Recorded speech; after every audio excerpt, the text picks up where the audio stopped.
नशा नाश का कारण होता है। हमने कई बार इस तरह के स्लोगन देखे हैं, सुने हैं और पढ़े भी हैं, लेकिन आखिर क्या कारण है कि इस तरह के अवेयरनेस के बावजूद भी, सरकार और समाज की कोशिशों के बाद भी युवाओं का एक बड़ा तबका नशे के गिरफ्त में आता जा रहा है और आसनसोल इस बदनामी से अब लगातार जूझ रहा है। जी हाँ, मैं हूँ इस वक्त आसनसोल के रेलपार इलाके में, जहाँ पिछले कुछ सालों में नशे की वजह से कई युवाओं की जान गई है। कुछ लोगों ने तो खुदकुशी भी की है और कुछों की स्थिति ऐसी हो गई कि या तो वे मानसिक रूप से अस्वस्थ हो गए या शारीरिक रूप से कमजोर होते होते उन्होंने अपना देह त्याग दिया। मैं यहाँ के लोगों से बात करना चाहूंगी कि जब एक युवा नशे का शिकार होता है, नशे की जद में आता है, तो उसके परिवार में क्या असर पड़ता है, वहाँ के समाज पर क्या असर पड़ता है और लोग इस चीज से निजात पाने के लिए किस तरह के उपाय कर रहे हैं। ये रेल पार का इलाका है। यहाँ इन दिनों लगातार सुनने में आ रहा है कि जो लड़के हैं वो पढ़ाई लिखाई से अब कटते जा रहे हैं और नशे की ओर जाते जा रहे हैं। तो ऐसा क्या, किस तरह का माहौल बन रहा है ये समाज में? हमारे समाज का गलती समाज का, हमारा आपका। अच्छा, क्यों? मतलब इतना तो उपाय किया जा रहा है, सरकार भी रोक लगा रही है, प्रशासन, पुलिस भी गिरफ्तारी करती है, लेकिन प्रशासन नहीं करती कुछ काम। सुबह पकड़ाता है तो रात में छूट जाता है, रात में पकड़ाता है तो सुबह छूट जाता है। कारण क्या हो सकता है? मतलब क्यों वो लोग जानता है, लोग आपस का मामला है। मतलब युवा क्यों इतने नशे को लेकर के इतना ज्यादा उत्तेजित रहते हैं? नशा तो वो अपना कर रहा, समझो वो अपना लाश से ही कर रहा है ना। अब रह गया, चोरी चमारी भी बढ़ गया, नशा हो रहा तो चोरी भी हो रहा। नशे के लिए पैसे चाहिए, पैसा चाहिए तो पैसे तो चोरी होगा। आपका नाम? मेरा नाम आबिद हुसैन। या और भी लोगों से बात करेंगे। रेल पार का इलाका पिछले कुछ सालों में नशे की वजह से पूरी तरह से बदनाम हो रहा है और सिर्फ रेल पार का इलाका ही नहीं, आसनसोल के कई तमाम इलाके हैं जहाँ इस तरह की समस्या है। हाँ, ऐसे बहुत सारे इलाके हैं जो नशा बढ़ते जा रहा है, क्योंकि वो तो नादानी और तो डिप्रेशन का शिकार में आके नशा कर ले रहा है। किसी को डिप्रेशन जॉब का है, किसी का डिप्रेशन फैमिली का है, कोई भी डिप्रेशन वो आके नशा में चला जाता है। एक बच्चा गया नशा में, देखिए यहाँ पिए दो बोतल दारू पिएंगे, फ्रेश हो जाएंगे, वो हो गया। आज 2 बोतल दिया, कल 10 बोतल पिया, एक आदत बन गया। नीम तल्ला चौक का ये इलाका है जो रेल पार के 26 नंबर वार्ड में आता है और यहाँ पर 2-3 दिन पहले सोहेल नाम के एक युवक की फंदे से लटकती हुई लाश उसके घर में ही पाई गई थी। परिवार वालों का दावा है कि सोहेल ने आत्महत्या नहीं की थी, बल्कि उसकी हत्या की गई थी। एक और बड़ा सवाल यहाँ पर सामने आ रहा है कि इस क्षेत्र में ड्रग्स ने बुरी तरह से अपनी चपेट में ले रखा है इस पूरे इलाके को, ना सिर्फ आसनसोल के रेलपार इलाके को, बल्कि रानीगंज का इलाका हो या फिर वो न्यामतपुर, बड़ाकर। ड्रग्स का जो गोरख धंधा है ये पूरी तरह से इन इलाकों में छाया हुआ है। लोगों से बातें करेंगे, यहाँ पर रेलपार में रहने वाले लोग हैं। जी भाई, आपका नाम क्या होगा? मेरा नाम नवाब है। नवाब, आप कितने सालों से रेलपार में रह रहे हैं? बचपन से रह रहे। अभी का जो माहौल है और पहले, आज से मान लीजिए कुछ साल पहले का अगर हम लोग देखते हैं, कुछ अंतर दिख रहा है? अभी का माहौल में बहुत अंतर है।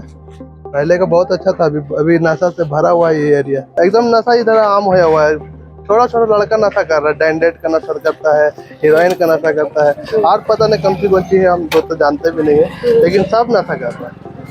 ये चीजें आसानी से मिल कैसे जा रही है यहाँ पर?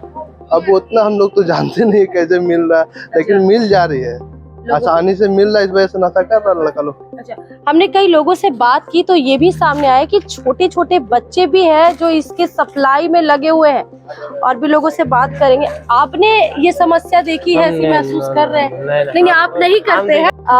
लोग इस पर बात करने से कतरा रहे हैं। एक गंभीर समस्या है, ड्रग्स का समस्या है, नशा का समस्या है, हर घर में आज कहीं ना कहीं पहुंच रहा है और लोगों की नसों में जा रहा है। जान जा रही है लोगों की इससे। ये सबको बोलना चाहिए, सबको कोई देख रहा है तो थाना में खबर करिए, आप लोग को जाके बोलिए जो नशा बेचवा रहा है। कल दिन हम लोग का बच्चा बड़ा होगा, हम लोग का बच्चा साथ में बचवागा, नहीं बेचवागा वही 100 रुपया 200 रुपया देगा, नहीं बोले हम नहीं बेचेंगे, उसको भी फांसी लगा सकता है, उसका भी जान कल दिन मार सकता है। इसीलिए मोहल्ला में जितना आदमी पीछे नहीं हटना है, सबको साथ देना। जैसे इलेक्शन में वोट में साथ देता है सब मिलकर वोट ना, उसी तरह उसमें साथ देना है। बहुत बड़ी बात कही है। तो कल दिन सबका बच्चा का जान जा सकता है। अभी का माहौल बहुत खराब हो रहा है, वो इंसान नहीं सोचता। इंसान बोला कि हम बोलेंगे तो हम फंस जाएंगे। फंसने से अच्छा है अभी फंस जाओ मगर बाद में मत फंसो, साथ दो। आपका नाम क्या है? मर्जीना खातून। बहुत ही बड़ी बात कही है मर्जीना खातून ने कि जिस तरह से इलेक्शन में सभी इकट्ठे होकर के वोट देने जाते हैं, तो ड्रग्स एक ऐसी समस्या है इस इलाके की, अगर सब मिलकर के आवाज नहीं उठाएंगे तो इस समस्या का समाधान नहीं मिलेगा। आज सोहेल इस दुनिया को छोड़कर चला गया, कल किसी और युवक की बारी हो सकती है। अगर इस नशे के खिलाफ सबने एकजुटता से हाथ नहीं उठाया तो आगे नहीं बढ़े। तो हमारे साथ सोहेल की माँ मौजूद है और उनसे जानेंगे कि उस दिन क्या ऐसी घटना घटी कि ये हादसा हुआ है। गुरुवार के दिन हुआ था ना? गुरुवार का दिन था। सुबह में अच्छा था रे बाबू, नाश्ता किया, आइसक्रीम खाया, यहाँ मजाक हंसी सबसे किया। वो अपना वाइफ का बोला कि हम जा रहे दवा लाने के लिए। वाइफ बोली हम भी चले, तब नहीं हम तुरंत ले आ रहे। अब वो गया 10 मिनट भी नहीं, वो चंद मिनट में, और हम लोग 1 बजे करके, मेरा छोटी बच्ची है वो गई देखी तो इसका भाई वो लटका हुआ है। क्या है कि घर का पूरा सेटिंग किया हुआ था अच्छा से, तो हम लोग पुलिस के साथ जाकर देखे कि वो पूरा बिखरा हुआ है। हम लोग का कुरान पाक सीधा था, वो टेढ़ा हो गया है। देखिए हम चाहते हैं जैसा मेरे लड़का का हालत हुआ है उसी किसी माँ का साथ ऐसा ना हो। सोहेल के बारे में थोड़ी बहुत हम लोग बात करेंगे आपसे। उस दिन की घटना की काफी बातें हो चुकी हैं। पढ़ाई लिखाई किया था उसने? 7 क्लास पढ़ा था। 7 क्लास। क्या काम करता था वो? वो सब काम करने में तो उसको कोई हरा नहीं सकता। 2 आदमी का काम अकेले कर रहा था। अच्छा। बहुत अच्छा लड़का था मेरा, किसी से ना झंझट करता ना झगड़ा करता। ये भी लेकिन ये जो 2 महीने हफ्ता दिन से उसको लड़का लोग टॉर्चर कर रहा था। कौन लड़के टॉर्चर कर रहे थे? सोनू लोग। अच्छा, सोनू जिसकी का गिरफ्तारी हुई है? जी, उनके और ग्रुप का लड़का लोग मिल करके टॉर्चर किया है, मारा पीटा था। अच्छा। लेकिन फिर 2 बजे रात को एक दिन टॉर्चर किया, लेकिन बाड़ी वाला जान रहा था, बाड़ी वाला नहीं बोला। किस कारण से? मतलब क्या कोई पैसे वैसे का लेन देन रहा था या ड्रग्स की सप्लाई के लिए जबरदस्ती की जाती थी? देखिए वो पूरा तो नहीं बोल रहा था, लेकिन वो लड़का लोग उसको टॉर्चर कर रहा था। हम जब रात में गए एक दिन तो वो लड़का बोला उसको क्यों नहीं लाए, उसको क्यों नहीं भेजे। तो हम बोले वो नहीं आएगा, उसका तबीयत खराब है। हम उसको ऐसे बोले, वो सोया था। तो हम बोले हम तो उसका माँ है ना, तो हम उसको 700 रुपया दिए हैं, तो हम लोग किस चीज का पैसा पा रहे हो? तो बोला कि हम 3,000 रुपया पा रहे, हम पूरा पैसा, हम लोग 700 लो और 2700 रुपया हम तुमको खुद से देंगे, लेकिन मेरे लड़का को हम नहीं भेजेंगे। तो बोलो कब तक नहीं आएगा, ऐसे बोला। एक लड़का और था, पूरा आँख लाल पीला करके हमको बहुत बोला, ठीक है ना। और उसमें एक टीपू था, टीपू का एक भतीजा था, मैंने सारू का लड़का, वो आया था बुलाने के लिए। तो हम उसको बोले कि तुम जाओ, हम आ रहे हैं। तो हम वही बुलाया और उन लोग भी वही था, लेकिन उन लोग नहीं कुछ बोल रहा है। जिस तरह से सोनू और उसके लड़के सोहेल पर जबरदस्ती करते थे ड्रग्स की सप्लाई के लिए, फिर वो पहले करता था, लेकिन और भी लोग मालूम नहीं है दीदी। अच्छा, और कोई भी है क्या इलाके में? कोई और लोग भी है जो उससे उनसे परेशान है? ऐसा कुछ नहीं, कुछ नहीं, बिल्कुल नहीं। सिर्फ सोनू को टारगेट किया बस करता था। वो उसको टॉर्चर हमेशा करता, लेकिन वो बोलता नहीं। यह पॉलिटिकल साजिश के तहत सिर्फ और सिर्फ मुस्लिम इलाका में ही नशा खुरानी खुलेआम चल रहा है, धड़ल्ले से हो रहा है। हम लोग अगर आंदोलन करते उतरते हैं, महीना 15 दिन 2 महीने ठीक रहता है, उसके बाद फिर बढ़ जाता है। ये हमेशा होते ही रहता है। अगर पॉलिटिकल बड़े लीडर लोग अगर चाह लेंगे और पुलिस प्रशासन के द्वारा और आम आदमी को जागरूकता लाने की जरूरत है, तभी ये नशा खुरानी बंद होगा। क्योंकि नशा खुरानी में बहुत नौजवान, कम उम्र के नौजवान मैं देख रहा कुछ दिनों से डूबा हुआ है। अभी रेड वगैरह कर पुलिस प्रशासन के द्वारा 1-2 लेडी को गिरफ्तार किया। हम लोग पुलिस को धन्यवाद भी दिया। पुलिस को ये भी कहकर रेसिडेंस एक्टिविटी से अगर रहे तो नशा खुरानी बंद हो सकता है। हम लोग सब साथ देने के तैयार है। हम लोग तो हमेशा रोड पर ही रहते हैं नशा खुरानी का मामला। तो इस वक्त हमारे साथ लाइफ सिक्योर फाउंडेशन के 2 सदस्य यहाँ मौजूद हैं, जो संचालक भी है, इस संस्था की देखरेख करते हैं और यहाँ रिहैबिलिटेशन का कार्य किया जाता है। नशा मुक्त केंद्र के तौर पर लाइफ सिक्योर फाउंडेशन जाना जाता है। यहाँ हमारे साथ में है, मैं परिचय लेना चाहूंगी। आपका नाम और परिचय? मोहम्मद सनोवर आलम। जी, आपका नाम? मोहम्मद साजिद खान। जी। लाइफ सिक्योर फाउंडेशन ये यहाँ कब स्थापित हुआ था, कब आपने यहाँ पर काम शुरू किया था?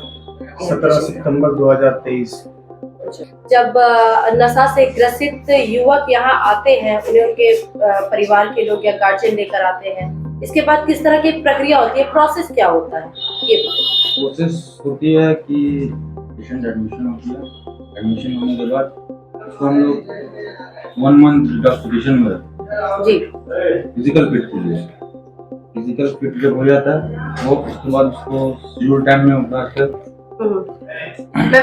शेड्यूल टाइम में उतारते वो शेड्यूल टाइम में टाइम टेबल रूल्स वगैरह फॉलो करता है। मतलब दिनचर्या जो रोज का काम होता है उसको टाइमली मेंटेन करवाता है। जो वो बाहर में जिंदगी अनमैनेजेबल था, उसका कोई चीज का टाइम नहीं था, वो यहाँ आके सब फॉलो करना पड़ता है। अच्छा। जिंदगी जीने का तरीका बताया जाता है, मेडिटेशन होता है, कुछ क्लासेस होता है एडिक्शन के थ्रू। जी। जैसा कि हम जब बात कर रहे थे तो आपने कहा कि कभी एक समय था जब आप लोग भी नशे के आदी थे, लेकिन आज जिंदगी बिल्कुल बदल गई है, तो ये कैसे संभव हुआ? ये हुआ कि हम लोगों के घर वालों ने हमें कोऑपरेट किया, हमारे मोहल्ले वालों ने कोऑपरेट किया कि मैं आसनसोल ब्लेसिंग फाउंडेशन में 1 साल ट्रीटमेंट लिया। उसके बाद आने के बाद अपने जो ये होता है अपने मस्जिद से जुड़ा, अपने जमात में जुड़ा, नमाज का पाबंद किया। तो उसके बाद हम लोगों को लगा कि हम लोग भी अगर सहिष्णुता चलाएं तो बहुत से लोगों में बदलाव आएगी, और अल्लाह का फजल है कि बहुत से लोगों में बदलाव भी आई। हमारे दोस्तों में जो नशे के लिए वो काटते थे, छाटते थे बदन को, घर में झगड़ा करते थे, आज के दिन वो अपने कामकाज में बिजी हैं, अपने परिवार को देख रहे हैं। आसनसोल इन दिनों नशे को लेकर बदनाम होता जा रहा है, कैसा ये जाल किस तरह का बिछा हुआ है, इस पे बताइए। ये आज हम सब मुतमईन हैं कि हम लोग सोच रहे हैं कि हम मेरे घर से अब नहीं, हर के घर में खतरा है। ये नशा ऐसा है किसी के भी बच्चे भी पकड़ सकते हैं इसे, क्योंकि इसमें इनकम ज़्यादा है, बेचने वालों की प्रॉफिट ज़्यादा है। मर्द तो मर्द और लेडीज भी बेच रही है, बच्चों से बेचा रही है। अच्छा, इसके लिए किस तरह से आपको फंडिंग आती है? ये तो अभी हम लोग जितने भी पेशेंट लेते हैं उनके गार्जियन से हम लोगों का फीस, ज़्यादा फीस नहीं होता। यहाँ पे एक मैक्सिमम फीस है कि हम लोग किसी को फ्री में भी रखते हैं, जिसका खुद से हम लोग ये करते हैं, और किसी का 4,000, 4,500, 5,000 तक मैक्सिमम यहाँ पे फीस लिया जाता है। उनका 2 टाइम का खाना होता है, 2 टाइम नाश्ता होता है, यहाँ पे नमाज भी होती है, तालीम भी होती है और पूजा भी होता है। जो लड़के हमारे हैं, पंजाबी भी यहाँ पे हैं, बंगाली भी है, हिंदू भी है, सब हमारे दोस्त के जैसे हैं। और यहाँ पे सब जितना भी फेस्टिवल होता है हम लोग उसको सब मिलकर मनाते हैं। प्रशासन की ओर से, समाज की ओर से, सरकारों की ओर से कई तरह के उपाय लगाए जा रहे हैं ताकि नशे पर प्रतिबंध लगाया जा सके, इस पर लगाम कसी जा सके। इसके बावजूद युवा जो है आसानी से इसके जद में आ जाते हैं। आखिर कारण क्या हो सकता है? कारण ये है कि वो लोग का इसका हैबिट हो चुका है। वो मर्द बेचते हैं, जब मर्द को प्रशासन पकड़ते हैं तो उसके बाद उसके घर की औरतें बेचते हैं। वो लोग नया फेस के बच्चों को वो लोग इस्तेमाल करते हैं, 200, 500, 1000 का लालच देकर। जो नशा नहीं करते उसे 500 का लालच देकर, पैसे की लालच देकर उसे काम करवाते हैं। यानी पहले पैसे का लालच देकर के छोटे छोटे बच्चों को काम करवाया जाता है, उनसे नशे का सामान जो है बिचवाया जाता है, और उसके बाद खुद वो बच्चे जो है वो नशे के आदी हो जाते हैं। जब उनको पैसा देना बंद हो जाता है तो वो देख लेते हैं कि इनकम ज्यादा है तो वो खुद से बेचते हैं, खुद से पीते हैं। इसी में हमारा पूरा रेल पार इसमें ये है। और ऐसा नहीं खाली रेल पार है कि पूरा अपना आसनसोल, रानीगंज और धनबाद, हमारे यहाँ रानीगंज के भी पेशेंट हैं, वो लोग भी सब गार्जियन, सबके घर वाले परेशान हैं। अगर किसी के घर में कोई जवान लड़का नशा कर रहा है और घर वाले लोग जिस तरह से परेशान होते हैं, ऐसा कभी नहीं देखे हैं? हम यहाँ पर नहीं देखे। आपने ये समस्या देखी है, ऐसी महसूस कर रहे हैं? नहीं, आप नहीं करते हैं। लोग इस पर बात करने से कतरा रहे हैं। एक गंभीर समस्या है जिसने न सिर्फ समाज के युवाओं को अपनी जद में ले रखा है, बल्कि एक पूरा तबका, एक पूरा वर्ग, एक पूरा हिस्सा बर्बाद हो रहा है। कैमरा पर्सन अभिषेक सिंह के साथ मैं श्वेता पांडे, आसनसोल रेल पार्क से आर्थिक धारा के।